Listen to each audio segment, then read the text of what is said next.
Bonsoir. L'environnement, Ludovic vous l'a rappelé tout à l'heure, c'est un axe majeur de notre engagement. Aujourd'hui, à part quelques présidents du continent américain, tout le monde est bien conscient qu'il est urgent d'agir pour préserver une nature dont l'équilibre est en danger. Il ne s'agit pas de sauver la planète, elle a déjà survécu à plusieurs extinctions massives d'espèces. Nous pourrons peut-être être la prochaine, non. Il s'agit de se mobiliser chacun à son niveau pour tenter de laisser un monde habitable dans de bonnes conditions pour les générations futures. Je vais maintenant vous présenter ce que nous entendons mettre en place sur le plan local pour participer à cet effort. Donc tout d'abord, Ludovic vous en a parlé tout à l'heure, les modes de déplacement doux. Ensuite, on parlera de la gestion de l'éclairage public.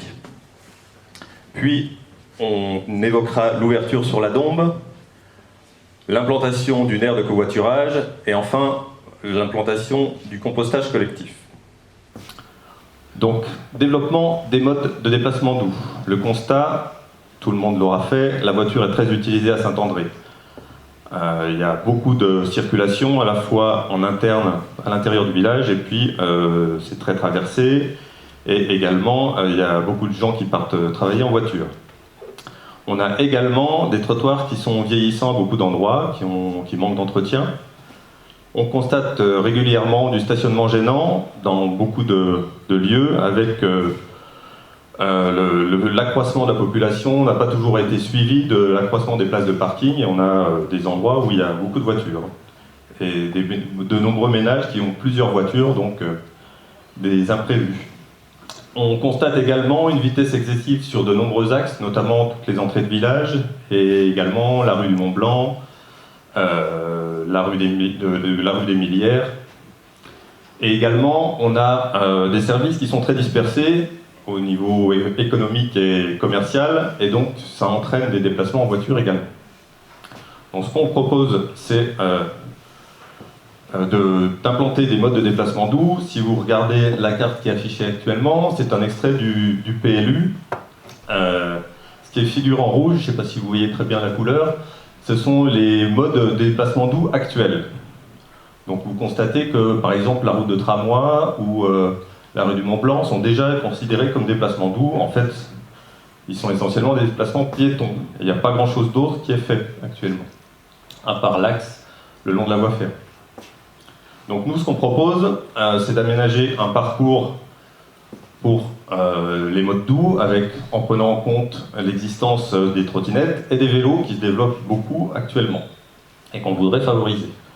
Donc l'idée, c'est d'avoir tout d'abord un axe pour accéder aux écoles et aux plateaux sportifs qui partent de la rue des écoles, qui passent devant le groupe scolaire, devant Carrefour et qui traversent pour rejoindre le plateau sportif. Donc cet axe-là est relativement clair, je pense qu'on n'aura pas trop de mal à le mettre en place. Le point noir, c'est la traversée du parking de Carrefour qui ne nous appartient pas, et puis la traversée de la rue de l'allée des sports qui est un petit peu difficile à organiser.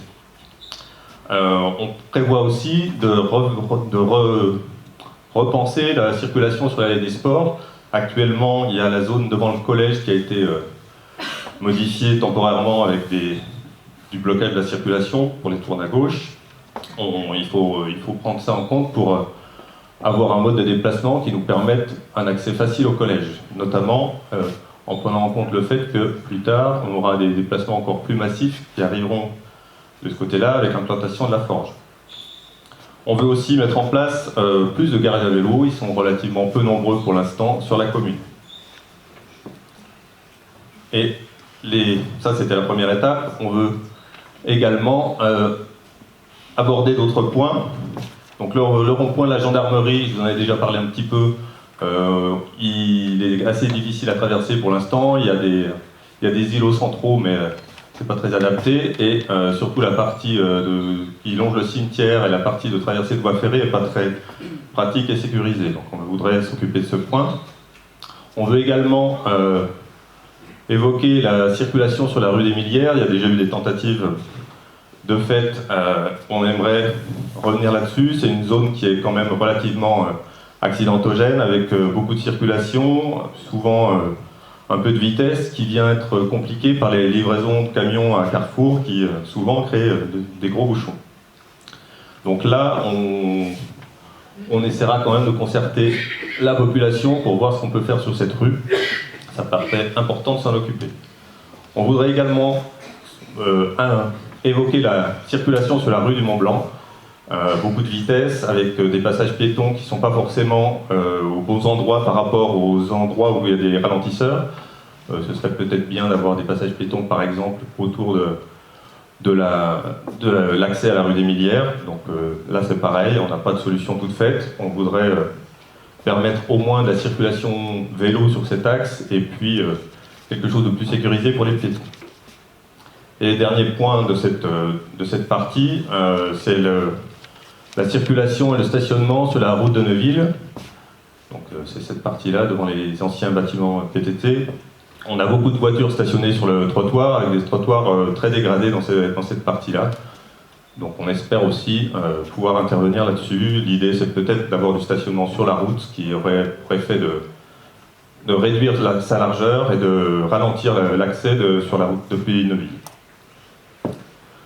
Donc on prendra également en compte le travail qui avait été fait par l'association Vivre Bien au port de la Dombe, avec la regrettée Monique Mila-Alonso qui s'en était occupée avec notre ami Francis. C'est important de faire le travail qu'ils avaient préparé. Point suivant, gestion de l'éclairage public. Donc le constat, l'éclairage public, il est permanent la nuit. Il est insuffisant dans certaines zones. Il y a des endroits où les passages piétons sont relativement mal éclairés, par exemple. On a un coût de fonctionnement important dû à cette permanence de l'éclairage. Et puis, on a une pollution lumineuse qui vient perturber la faune. On a des disparitions massives d'insectes, et ce n'est pas uniquement dû aux épandages de pesticides, mais il y a aussi cette partie-là. Il n'y a qu'à voir autour des lampadaires tourner les insectes la nuit, c'est un vrai massacre. Donc, nous, ce qu'on propose, c'est de généraliser l'éclairage LED, qui a commencé aux Échanots et qui devra être poursuivi. On veut également proposer la coupure de l'éclairage durant la nuit. Alors la période n'est pas décidée, mais on envisage ça à partir de peut-être 23h, 23h30, quelque chose comme ça. Et en fait, avec les économies réalisées, on voudrait justement permettre l'aménagement et les améliorations des points qui sont noirs actuellement et mal éclairés. Donc la coupure de l'éclairage, je ne l'ai pas précisé, mais ce serait partiel, notamment la nationale devrait rester partiellement éclairée, peut-être en diminuant l'intensité, c'est à voir. Donc l'objectif ici, c'est d'obtenir le label Ville et Village étoilé qui garantit une bonne gestion de l'éclairage public. Point suivant, l'ouverture sur la Dombe. Donc on vit dans un environnement remarquable, la Dombe, qui est une richesse faunistique très importante, puisque c'est là quand même au niveau de la région Rhône-Alpes, Auvergne, c'est la première région pour la diversité faunistique. Donc c'est, avec tous les oiseaux qu'on a dans le territoire, c'est important. On a une tendance à l'urbanisation qui dure depuis les années 70, avec beaucoup d'implantations de bâtiments sur toute la commune, et donc une grosse difficulté pour les piétons de sortir du village en toute sécurité, avec beaucoup de routes avec beaucoup de circulation rapide sur de nombreux axes, notamment toutes les entrées de village où il n'y a pas de possibilité de se promener tranquillement. Donc, ce qu'on veut faire pour cet aspect-là, c'est tout d'abord proposer un accès en mode doux au jardin partagé. Elvin nous a parlé tout à l'heure de l'aménagement du plateau sportif. On voudrait le poursuivre derrière la salle SMS pour permettre d'accéder au jardin partagé en mode doux. On voudrait faciliter l'accès à la Grange Volet, parce que c'est important, et on a un bel observatoire qui malheureusement est un petit peu en perte de vitesse à cause de son manque d'accessibilité, de son manque de visibilité, et puis aussi de sa petite dégradation progressive. Il n'y a pas beaucoup d'entretien qui est fait. On voudrait aussi, sur le chemin de Balza, donc c'est l'autoroute qui mène aux Quatre Marronniers. Dès qu'il y a un rayon de soleil, l'autoroute est un petit peu encombrée. Donc l'idée, ce serait peut-être de proposer une interdiction de la circulation des véhicules à moteur le dimanche, par exemple. On voudrait aussi permettre le rétablissement de la signalisation des chemins de randonnée. Il était autrefois à côté de l'aire de pique-nique qui se trouve à l'emplacement de la halle actuelle. Il a disparu, pas été remplacé, donc on voudrait le remettre en œuvre. On verra tout à l'heure, on a peut-être une piste. Et puis enfin, le dernier point, on veut s'occuper de la préservation de la biodiversité. Donc, Evelyne vous l'a dit, avec l'aménagement de plateaux sportifs et le parc des Millières, plantation d'arbres. On aimerait bien aussi en remettre devant la mairie, c'est dommage qu'ils aient disparu, où il nous manque un petit peu, ces platanes. On veut aussi continuer ce qui a été fait avec un fauchage raisonné et puis un fleurissement peut-être un petit peu plus raisonnable aussi, avec des plantes un peu plus vivaces ou moins consommatrices d'eau pour limiter l'arrosage. Et puis dernier point, il y a une initiative sympa qui est faite à Sainte-Croix où des bénévoles protègent les amphibiens au moment de la reproduction par l'implantation de filets le long de la route. Ils récupèrent les batraciens qui sont bloqués dans des seaux et ils leur font traverser au lieu qu'ils se fassent écraser massivement. Donc ça dure un mois pendant la période de reproduction. Et il y a un emplacement tout indiqué pour ça à Saint-André, c'est le chemin de l'hôpital. On trouvera certainement quelques bénévoles pour s'occuper de ça. Je pense que c'est une belle initiative à encourager.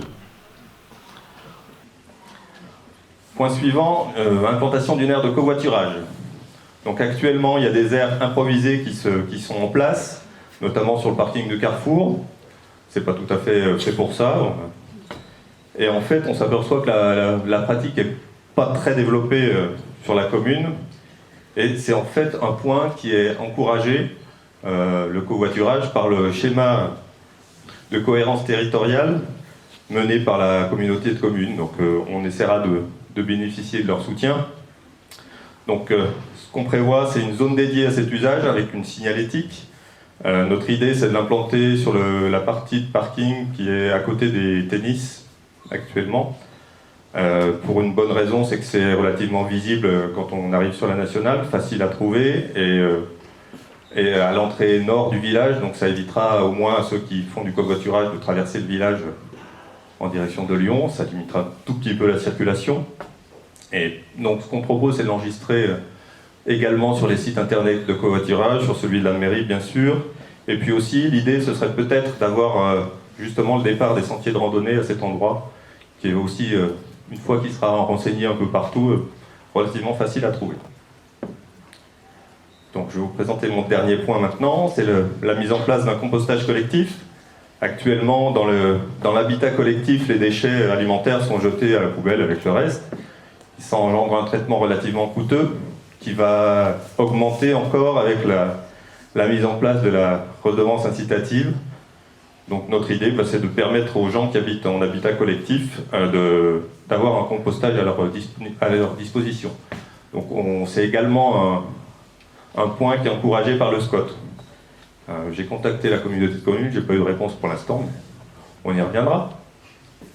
Donc comment ça va se passer? On voudrait définir pour chaque quartier habitat collectif un point de dépôt, essayer d'identifier des référents dans chaque immeuble ou dans chaque ensemble d'immeubles pour organiser la collecte et participer au stockage des déchets, et puis enfin former ces référents une fois qu'on les aura trouvés pour qu'ils pratiquent un bon compostage. Donc là peut-être que les agents municipaux pourront nous aider. Voilà, donc maintenant je vais passer la parole à Frédéric qui va vous parler de la sécurité.